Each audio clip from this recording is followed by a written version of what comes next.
For staying behind for this panel discussion. I'm sure it's going to be a very interesting and informative session because we have here people who have worked for a very long time on the issues that were covered in the film, on the landscape covered in the film, and on the film itself.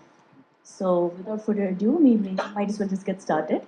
So, a question to all of you in general. So, please, whoever feels like answering, taking this up, do feel free to do so.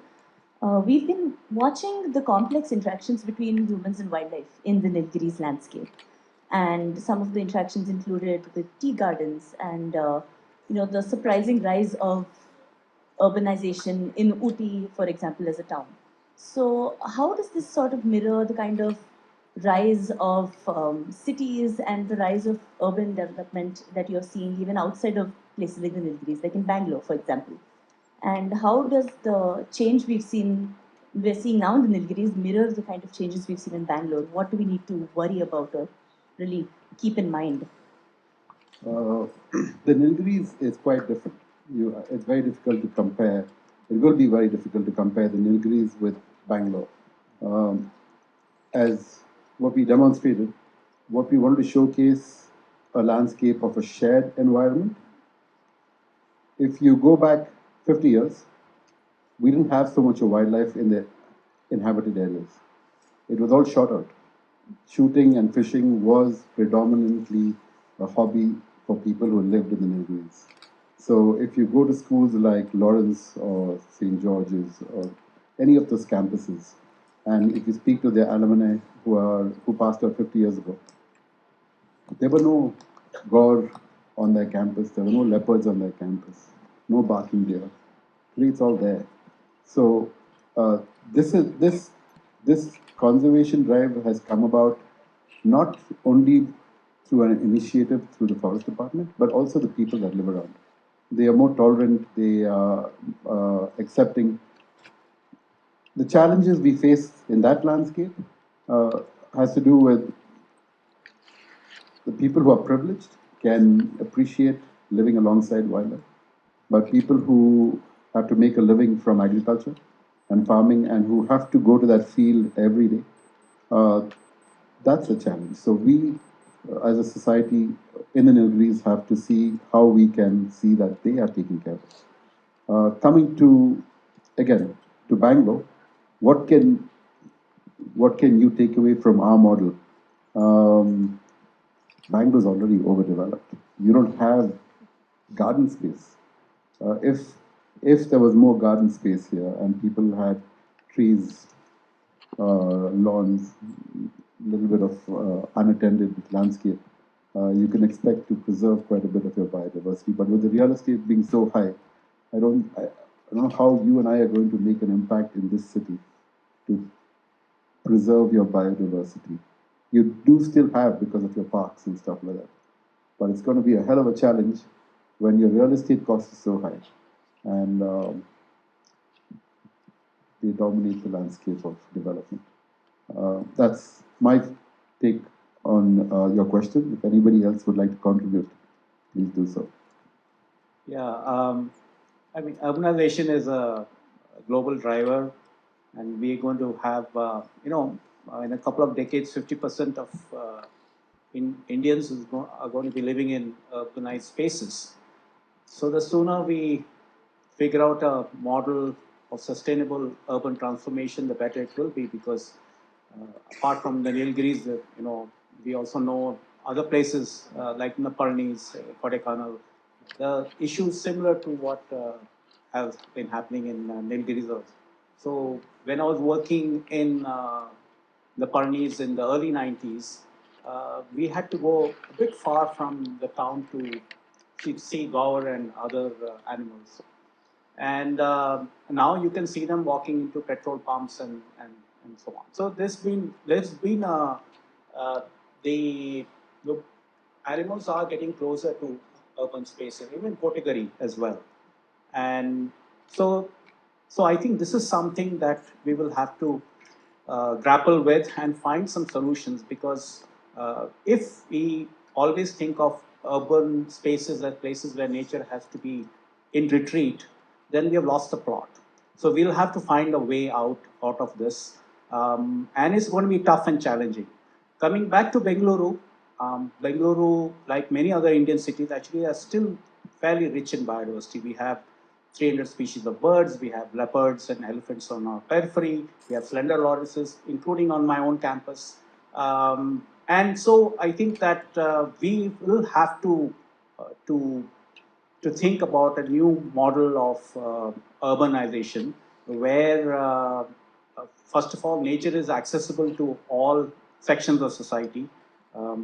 That's one. That second is that, of course, cities as they warm up, in terms of the water security, in terms of the heat stress mitigation, we require these green spaces. So in spite of the high real estate value that is competing with green spaces, hopefully greater valuation of these services that these green spaces are providing to cities like Bengaluru may perhaps, I'm just being more being optimistic, will enable us to retain what we have, and maybe even in some cases create some new habitats for species to at least move around the city. And in the case of birds, bats, and butterflies, actually, some cities around the world have shown that cities can also act as refugia for certain species as well. So I'm just being optimistic on that account. So I have a few points to make, and I kind of agree with what Rohan said about the Nilgiris and wildlife coming back, and with what Jagdish sir said about Bangalore being an exception in terms of an urban space, because you have more biodiversity here than you would have in Delhi or perhaps Bombay or Calcutta. Actually, Bombay is fortunate to have Sanjay Gandhi National Park next to it. But having said that, so two things to notice about this film. While we show wildlife in the cities and in homes, it's important to remember that it's very hard to videograph something like that. So this wildlife was, we were able to get this footage because these people had CCTVs in their homes. So we are talking about people who could afford to have CCTVs, and hence they could capture this wildlife in their homes. And we don't know what happens in other spaces, where there are economically marginalized communities. How they deal with wildlife, we don't know.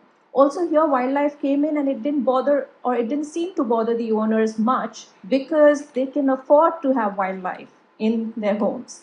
So that's something also to be noticed, Having said that, again, places like Bangalore, we are not really devoid of wildlife, because if you see, the dragonflies that you saw, those dragonflies fly through Bangalore. They come into the city. They feed on the ficus trees here. So some of this biodiversity is right in our backyards. It's just we need to, how we define nature and how we define wildlife is also something that we need to take a call on. So is a dragonfly wildlife? Would you be excited by it? Well, the idea behind this film was to get you excited about it, and also to make you realize that those ficus trees which are being cut down for road widening projects and stuff like that, they actually serve a purpose. And we as citizens of Bangalore can actually speak in favor of them, because look at the amount of biodiversity those trees are supporting.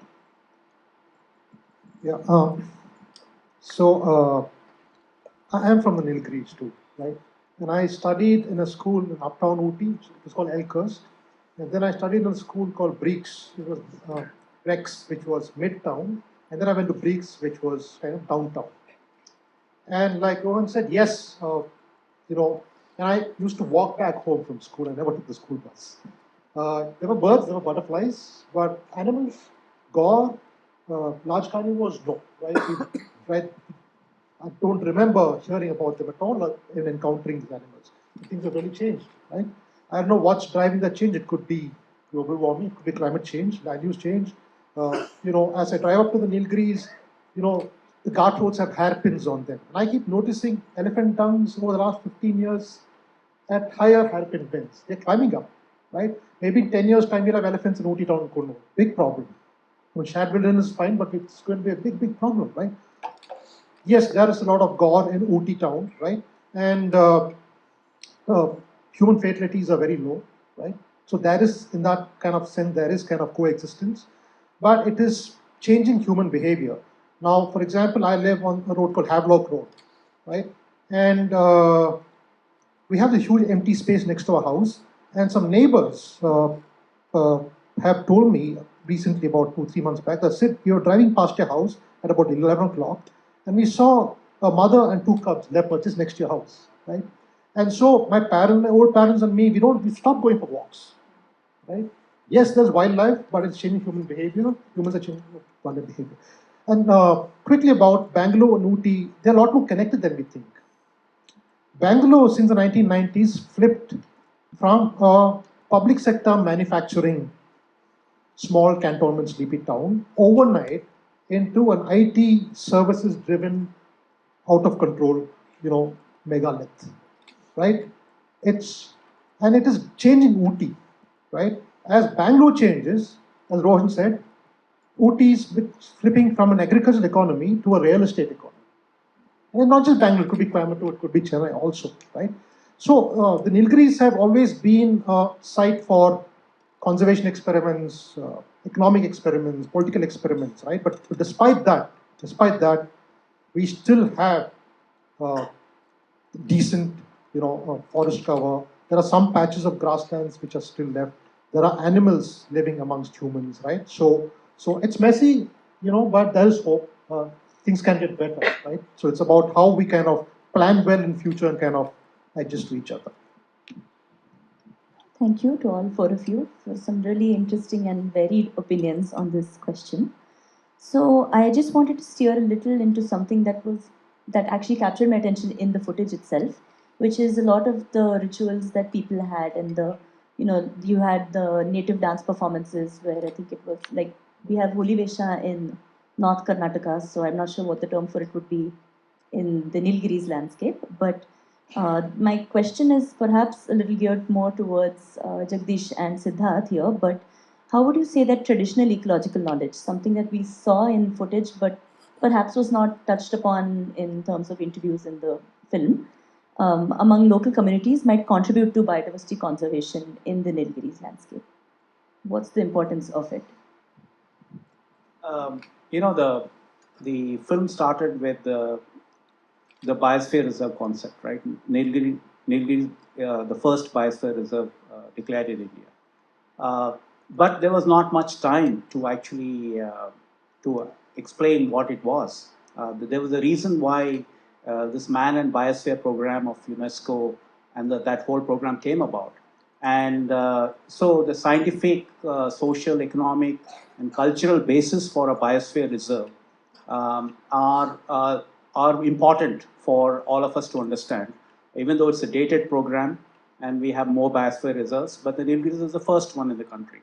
And also a lot of scientific inputs went into designing or declaring the definition, defining the boundaries of the Nilgiris Biosphere Reserve. So scientists like Madhav Gadgil and many other folks have contributed. And there's that's the other Bengaluru connection. They were from the Center for Ecological Sciences, Indian Institute of Science. And the Nilgiris has been, for a long time, has been a research site for many ecologists and now hydrologists and all of that. So the science part of it, I guess it couldn't be captured in the film, because even now there are few decades of work done in different places where Professor Sukumar has got a long-term site, 50-hectare plot in Mudumalai, and then A-Tree and NCBS and now IHS. All of us actually have engaged with the Nilgiris in terms of long-term research. So it would have been, I feel, that maybe this is something that can be captured in a subsequent film. The scientific, social, cultural, economic reasons for why Nilgiris became India's first biosphere reserve and continues to be a hotspot for research activity, including on climate change, is something that perhaps needs. I think we could have a little bit more of that. My take on the, there's only some things that the film can do. There are limitations on time, there are limitations on many things, and you saw the spectacular footage of so many different, especially on the biodiversity side. Some really, stunning stuff. And so there will always be some trade-off. And for example, if you see the narrative and experience it, the animals don't have boundaries. They are moving in wherever they can find habitat, they can find food, they can find shelter. So they actually don't have certain, because they don't recognize certain types of boundaries. But for people in the Nilgiris and elsewhere in forested parts of the country, there are boundaries. There are national park, core area, buffer area, tiger reserve, and so on, reserve forest. And of course, you have the township, you have agricultural land. So I think that the fact that the biodiversity can maybe will find habitat wherever they can, but humans, there are some restrictions on that. So it would have been, it would be nice to capture that in some sense, a tension between conservation and people also. And also, I guess that when you, in the film, because of limitations of time, footage had to be on bringing out the spectacular biodiversity and the diversity of all life forms in the Nilgiris. So people actually don't play that much of a role. If you look at it, it is in terms of land use, in terms of, and also when the traditional customs are brought in, it's in small snippets, whether it's the Toda folks, the dance, or even the cooking of the bamboo rice and so on. So I think that probably that belongs to a sequel to this film, because the science needs to come in, the long term, what we understand about the Nilgiris, because so much work has happened. The science needs to come in, and then also a little bit more on the complex people-nature relationships as they have changed so much, and they continue to change. So that, I think, would have been too much to capture in this film, but it has glimpses of that. And I think that it will provide an opportunity for a fantastic sequel to this really, wonderful film. Yeah, I like the way that these in a friendly way critiqued the film. About traditional ecological knowledge. So things are changing, Priya. Right now, I belong to a community called the Badagas. Right now, when a Badaga dies, we have an elaborate ceremony, and there's this kind of people stand around the body and they talk about all the sins the person could have committed, and huge list of sins, potential sins, and about 10 or 15 instances of ecological sins, right? Whether it's polluting a water, a river, or a stream, or harming animals, etc., right? On the one hand, the Badagas are so moral. On the other hand, they have this, great moral stories around ecological sustainability, etc. But most of them are kind of moving out thanks to the IT sector. They're selling their lands, right, to real estate interests, and they are driving land use change. So people are a paradox. You look at the Todas, right? They used to be pastoralists till about 1980, 1990s. Now, as wattle and eucalyptus and pine, especially wattle, has taken over, it's an invasive species, taken over the grasslands, they are slowly becoming farmers. They resisted the government push since colonial time to be farmers, but they slowly, because they have a secure land tenure, right? About 2,300 acres. And Toda is not huge in terms of demography, about 1,400 people, right? So they have land security, they have taken to agriculture, right? And it's unfortunate that they've taken to agriculture just during climate change. They're very vulnerable that way. But what is happening is slowly their pastoral kind of knowledge, pastoral way of living, that's kind of slowly eroding, right? So ecological knowledge is also kind of slowly, as generations, as demographic changes happen, it's slowly eroding. And that's something, folks should engage with. Thank you. So I think one point that came up that was very interesting, and now this connects more to both of you, Rohan and Priya, is while science is of course critical and understanding this rigorous science that's gone behind years of conserving and notifying the Nilgiris is really important and does need to come to the light. Sometimes when we're trying to make nature more accessible to people, the scientific route is not often the one we choose to take.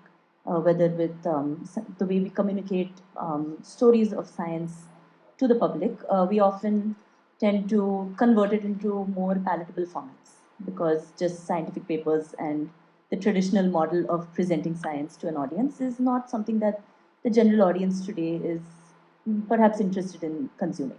So that's where films, of course, play a really important role. So how do you think that storytelling through films, and specifically in your film, can inspire action, change perspectives about biodiversity conservation, not just perhaps for people who can connect to the landscape of the Nilgiris or any other wild landscape, but even people who live in cities, people who may not have really even visited a biodiversity hotspot or gone out into a national park. So it might seem very remote, but how can something like this large-scale storytelling through a film really touch people and create change, meaningful change? First and foremost, we've shown this documentary to a couple of thousand people, maybe 3,000-4,000 people just in the Nilgiris already. And locals in the Nilgiris were not aware of half of the biodiversity that we showed in this documentary. And like these two gentlemen mentioned, we haven't even scratched the surface. Yeah, we haven't even scratched the surface of showing what the Nilgiris has to offer in terms of biodiversity. There's a lot of awareness being created already in the Nilgiris. People are shifting from exotic gardens to indigenous local species in their gardens. They want to uproot they've already done it. And with people like Rohini Nilkani and a lot of other people in being supportive in these kind of drives, creating nurseries, it's helping with bringing about awareness in the Nilgiris.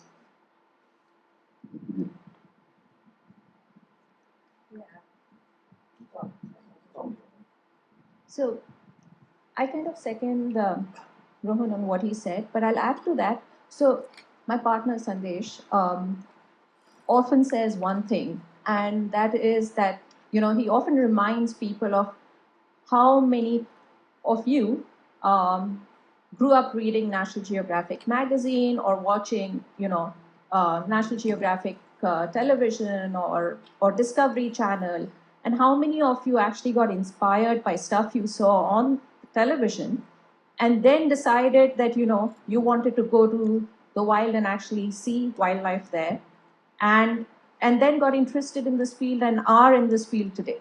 And I think that number is quite large.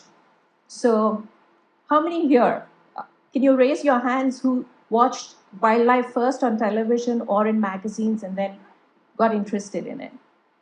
So we have quite a few hands here, right? So I think films do make a difference in that sense. People can relate to them much better, faster than they can to scientific papers. I often say that I read my own papers, once in a while when I want to cite something or refer to something. Scientific, we also are trained as scientists to write in a certain way, which is, not attractive, it's mundane, and we are trained to do that, right? Popular articles to some extent reach people, but again, now in the age of Instagram and social media, people's time span or attention span, sorry, not time span, attention span is so short, I think people are starting to forget how to read. So even watching a documentary this long, we've had a lot of debate on whether people will want to watch something this long or not. So again, a lot of these things are things that one needs to think about and then find the best possible way of delivering this information. So I would say that another thing is, yes, in this film also, if you see, I agree with what Jagdish sir said about science not being represented or traditional knowledge not being represented in the quantity or in the way it should have been. They all They don't just have, it's a challenge presenting that information, but it's also a challenge, a logistic challenge. Because when you want to present stories on communities, you need to have a relationship with them. You need to spend time beforehand with them. You can't just bombard, into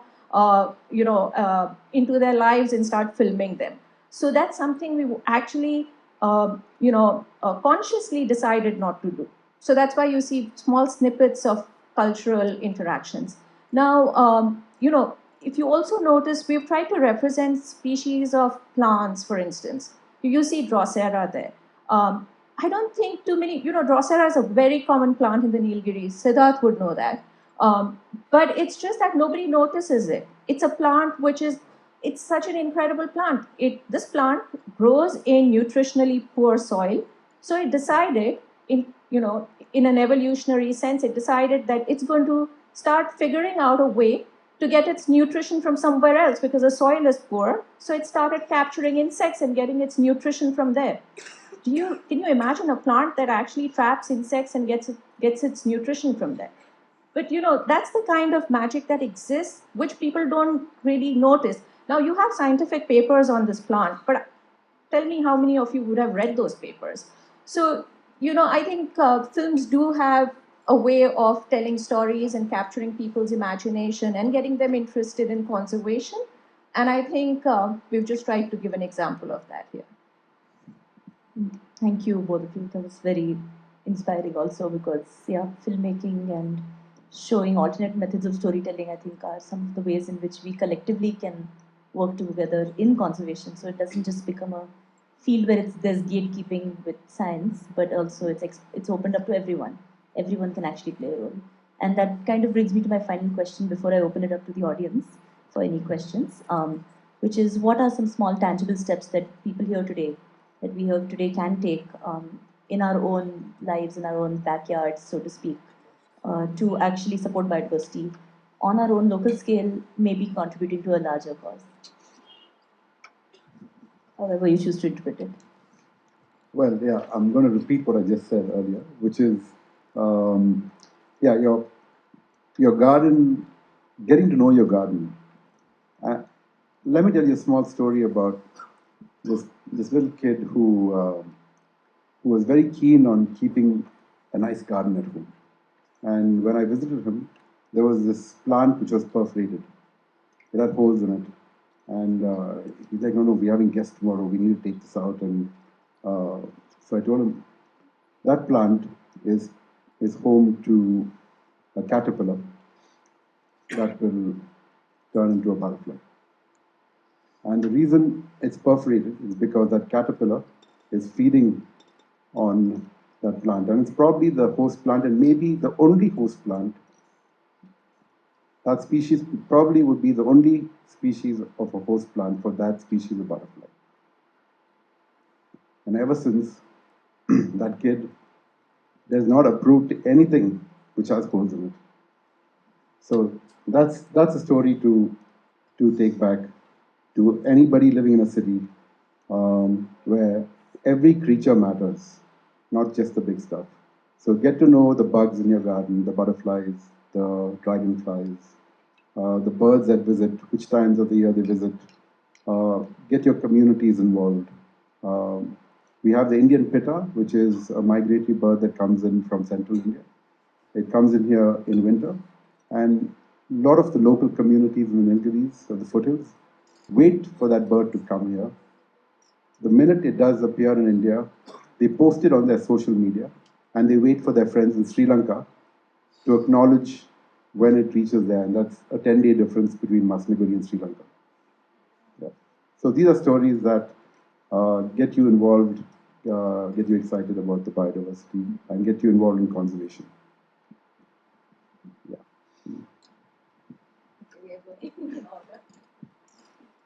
Well, I think I would say, conservation can happen. Anyone can be a conservationist, or you don't even need to use the term conservationist. You can just be careful or whatever. You could be conscious of what you're doing and how your action is going to impact nature around you. I would say be whatever you want to be. You can be a doctor, you can be an engineer, you can be, we really don't want more wildlife biologists, do we? No, right? I think, yeah, there are lots of wildlife biologists. Of course, if you want to be one, go ahead and be one. But be whatever you want to be, but within that particular field of yours, have a lifestyle which will be supportive of nature and environment around you. So, we need philanthropists more than anything else most of the time. So I really hope a lot of you can figure out ways to be rich and then contribute to conservation. But at the same time, it's important that the means that you choose to be rich are eco-sensitive. So that's how I would end. So during the pandemic, I couldn't go to many of my field sites where I would get to see some of what we've seen in the film and other places around the country. So there was in some sense an arrogance that I have access to all these semi-wild other areas, and I get to see all this spectacular wildlife as part of my work. But during the pandemic, I couldn't go to these places. So I started actually spending more time walking around my apartment, in Sakanagar, in the city. And I found a wealth of biodiversity of which I had ignored, I would say, because my work and I had this opportunity elsewhere. And people at home actually then pointed out many things that I had not been noticing enough in a backyard, in an apartment, in the gardens, and I think that we'll have to seek nature and conserve nature wherever we find it, whether it's a small balcony with potted plants or whether it's having plants in your garden or on your campuses, because campuses occupy a lot of space in a city like Bengaluru and many other parts of the country as well. Campuses have stable management and stable land use. So if one can foster biodiversity conservation values in the campus management and in the people who use those campuses, I think we can make a big contribution to conservation. And everything that we do, I think, in the city and elsewhere, if we apply the lens of conservation in our everyday actions, as well as also looking at who's contributing to conservation, and appreciating all those people, whether it's local communities, whether it's the forest guard, and many other folks who actually, you saw a glimpse of that in the film, people trying to put out a fire. And so there's a lot of effort that goes into securing these places, managing these places, sometimes with good decisions, not very good decisions. Sometimes it's the burden of conservation is not equally shared. So that is something that I think if we are conscious of, maybe we can collectively move towards having biodiversity conservation as an integral part of our existence, rather than something that is done by conservationists, the forest department, and other folks. Thanks, Jagdish. Just talking about the pandemic and exploring your vicinities. So I've been back to Ooty. I was in my parents' house, and my mom has a small kind of backyard garden behind the house. And she has a very kind of wild aesthetic. She does kind of manicure her garden. She lets it go wild. And we had a bounty of chow chow, the vegetable chow chow. Yeah? And so it was. So I went through seasons, monsoon, winter, and it was really outgrowing. People don't come home during the pandemic, but occasionally they came with masks. My mom would send them back with a basket full of chow chow. They were very scared to come the next time. But I got fascinated by this plant, right? About squash, summer squash, winter squash. Then I started exploring its kind of evolutionary history. Why some chow chow have are prickly, others are not, right? And it just drew me into the fascinating evolutionary kind of biology and history. And I did a small photo story around it. So it's everywhere. You don't have to, go trekking in Yosemite to kind of love nature, right? It's around you, right? Having said that, it's one thing to live in a city and walk through concrete, but just quite another thing walking through different landscapes, through savanna, through rainforests, through desert, through grasslands. So I would request you all to kind of save up, travel, walk, trek, be physical, experience that. That's something more to that, right? And lastly, but quickly talking about conservation, we kind of have this myth that conservation is only about forests and rainforests, etc. Right? There's a very senior sociologist, environmental sociologist who teaches in Ashoka University, Amita Paviskar. She had this great line in a piece she wrote. She said, in India, forests are as much about farming as farmlands are about conservation, right? So, in the tropical south, there's no such thing called wilderness. Humans have interacted with nature for tens and thousands of years. Nature shaped humans, human culture shaped nature, right? So, what you see now is the product of that interaction. So, humans have farmed forests, right? And farms are about biodiversity. Now, the Nilgiris, yes, grasslands in the upper plateau were cleared for potato, radish, and turnip and cabbage and cultivation, right? But slowly, even that is kind of becoming monoculture. It's only a carrot, like we saw on right, and it's kind of chemical heavy carrots, right? Uh, People have stopped growing the variety of of vegetables they grow, right? So it's not just about a rainforest. It's even your farm which is losing its diversity, right? Rice varieties, thousands of rice varieties of India. It's all kind of reducing to few uh, with high glycemic index, right? People have forgotten about millets, different things, right? Land races. I mean, humans have also kind of fostered diversity, and I think we need to kind of conceive of biological diversity in its widest sense. And yes, again, walk a lot, walk through nature. Thank you. So I'd now like to open the floor to questions from the audience. Yes, I see one in the front here. Ryan, I think we have a mic. Yeah. And if you have your question for a specific panelist, you can address them directly. Otherwise, open it up. Hi. Lovely film, really enjoyed it. Being from the Nilgiris myself and being a wildlife biologist, I've grown up again seeing all this wildlife, but then I think my question kind of touches upon all the questions that came up in the panel. So as a wildlife biologist who like lives in a home and has a car and goes around the Nilgiris, I've always told my friends who ask me, what do you do when a god comes into your field or a wild boar comes into your field? I'll like, let them be, let them do what they want, they're not going to bother you. Until a day where I think one day I was roaming around Costly Estate Road and walking with my mom until we were chased by a god, myself.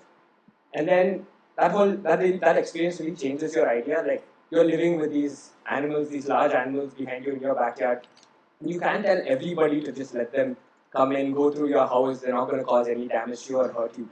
So, and then, yeah, that's one part. And then there are people who depend on agriculture for their livelihoods. But the night before the harvest, you know what happens. A whole herd of wild boar come and destroy their crop, and they lose a lot of income for that year. So, for us, it's fine. But for people that don't have these kind of privileges and don't really get access to our research papers or get to see our films on Netflix or Discovery Channel, what would be the next step?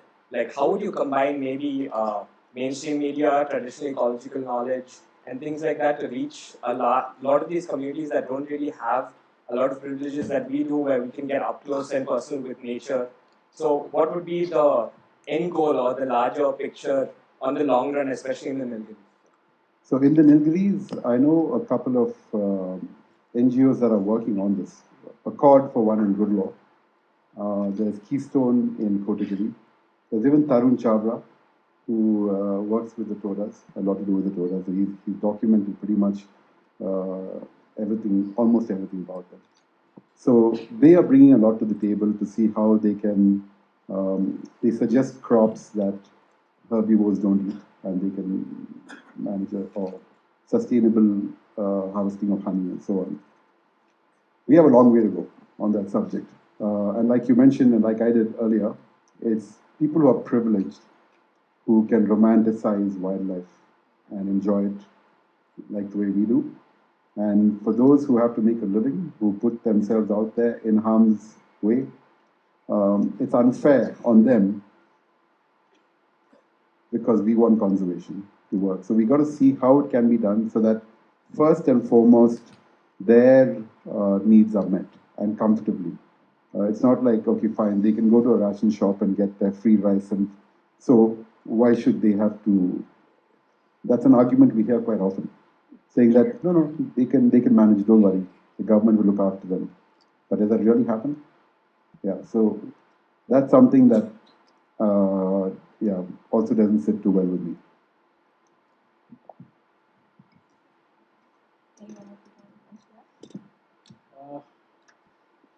So one thing, whether it's Nilgiris or Bengaluru or elsewhere, living with wildlife is can be very challenging.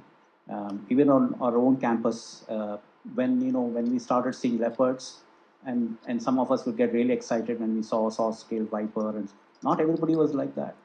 People are really scared and fearful, and especially people who have been out of touch with many forms of wildlife, because they suddenly now encountering that, because they are happening to work in a campus which is in the peri-urban area next to the Solikere Reserve Forest and Ramsagara Tank. So there's a lot of wildlife coming in and out.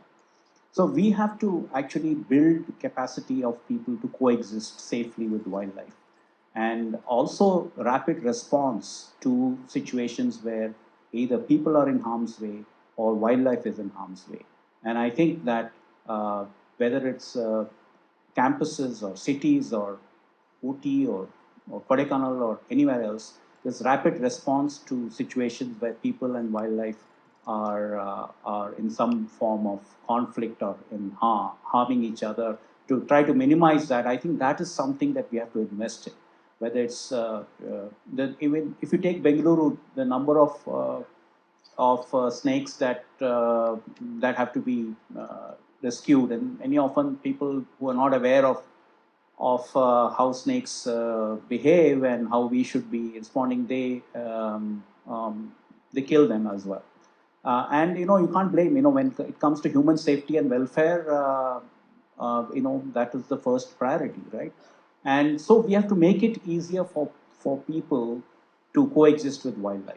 And I think that is going to be a big challenge for us. We'll have to invest in technology, in human resources, rescuers, equipment, and training, if we are going to be able to live with a gaur coming into the city, a leopard coming in, tiger once in a while, and many other things. And then there are certain other types of conflicts where it's a little difficult to avoid them, whether it's crop raiding or other types. Well, that is slightly take a longer term management of the landscape, changes in land use, land cover, and maybe also looking at whether conservation successes in certain areas and the spillover of that wildlife into neighboring areas, which is happening. Whether you go to Chandrapur district, you go to Gadchir, I mean, there are parts of the country where this is becoming a, Tadobas pumping out tigers, and they're going seeking territories elsewhere. This is not going to go away. Conservation success in these core areas, national parks, tiger reserves, we'll have to find some way to manage it. So this is an area where I think that wildlife ecologists, conservationists, social scientists, and other disciplines, engineers, we all will have to work together to find solutions for this. So I see this as something that we really need to do if we are to coexist with wildlife safely. Yeah. So when Ryan, you asked the question, I had a smile. I was smiling because Ryan was first cohort, second cohort from ATRI's masters in conservation practice, and he was sat through our critical social science courses, including the environmental history courses and Ram Goa's critique of wilderness of being American import to India, right? Right. So yes, like Ram Goa says, wildlife conservation or biocentrism, deep ecology is what urban folk think about rural areas and want to do in rural areas, right? So that gap will always be there. But this is going to be a practical problem, political problem in future, right? Like Jagdish said, conservation success. Thanks to conservation success, elephant population and tiger population are increasing. They're going to be spillover, right? They're going to come to the Nilgiris and the mid elevations, or even Palnis and Anamalais and even those ranges. And then it's going to be a serious problem. There's going to be a lot more human wildlife conflict, and then it will become an electoral problem. And then you know what the politicians do. So what we need is long-termism. We need to start talking with the local representatives, the MLAs, the MPs, everyone, natural scientists, social scientists, activists, documentary makers, get together, have this platform, plan for the future, because it's not going to be easy. It's it's just going to, one day, this nice, happy coexistence bubble is going to burst, right? And then all of us will be like kind of caught on the wrong foot. So we need to plan ahead. So I'll just add a little bit to it. This is a topic that I generally don't talk much about because it's a very complex topic, which even I often struggle to understand. So I come from a family which I've grown up on a working farm and in the desert in Rajasthan, and we have livestock and we have small stock. And just yesterday, I was having this conversation with my family where they said that they saw a wolf and they were wondering how to deal with it. And I said, and I've been watching Yellowstone. So my response was, oh, let it be, let it kill something. It's a single wolf. How much harm can it cause? But the fact is, it gets used to killing your livestock. It's going to come and kill it every few days. So that's really not the solution. I've become urban, living in an urban space, and that's how I talk. So I feel, one, the issue of conflict is not just driven by rich and poor. Of course, that's one aspect, but it's also driven by professions. No matter how rich you are, if you're going to have small stock in a landscape with carnivores like wolves, they will come and predate on your livestock. No matter how rich you are, if you have agriculture, and if it's a crop that elephants raid, they will raid. Now, how feasible is it to ask farmers to change their cropping patterns? It's not very feasible, because coming from a farming community, I can tell you, you cannot change your crops overnight. There are crops that give you profits, there are crops that give you losses, and most farmers, even the richest in this country, have loans from the bank, which they need to pay back. So, it's a very complex topic. And being an insider in some sense, I can tell you that I can't think of any clear solution to this. And having said that, just in October, our country has signed an agreement where we say that 30% of our area is going to be converted. 30% of India's area is going to be conserved area. It's going to be protected in some sense. And when we do that, it also means we are going to increase numbers of these animals, and these protected, and this is not just protected areas. These are, this will include plantations. This will include other types of, habitats which are going to be conserved. And when they are conserved or made, suitable for wildlife, which is going to use them, because we know wildlife is quite adaptable. How this is going to, trickle down and how it's going to affect people living around it is something that we've heard everyone talk about right now, and it's a real serious situation. We all need to discuss it, and the forest department needs to start working with people instead of isolating people and trying to boss over them, because that's where they will need people on their side. Thank you. Can I just add to that? Oh yeah, please. Yeah, please. so on that subject, I've been working in the Nilgiris, crisscrossing for the documentary, and even before that, because I quite enjoyed the hills. And today, within 4 kilometers of the heart of every big town in the Nilgiris, be it Ooty, Kuno, or Kotagiri, is tiger habitat. They're not sighting tigers as a one-off. They're sighting tiger regularly. And that's just to add to the story of these are things to come. You're going to have severe conflict with marginalized farmers and even people who are well off the estates.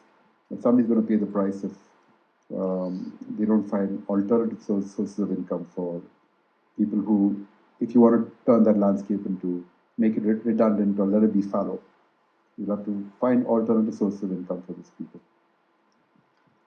Thank you. We have time, I think, for just one last question from the audience.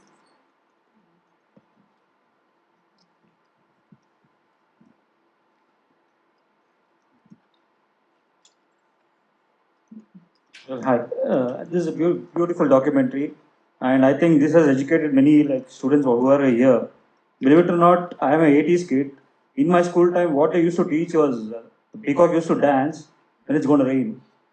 That is what I used to believe when I used to read my books in my school time.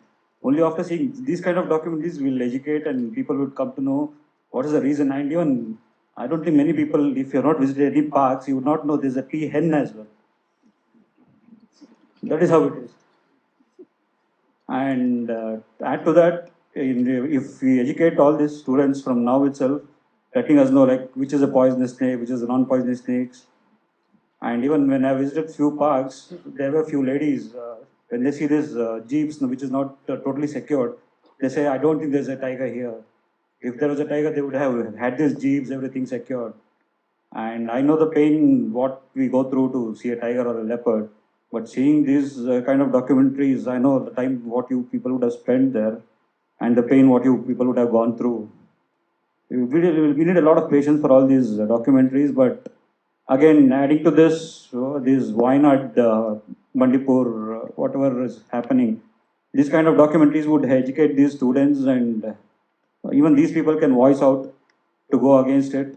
So I would request your team to do much such documentaries more, and if possible, pass it on where this can be viewed for many students of these generations.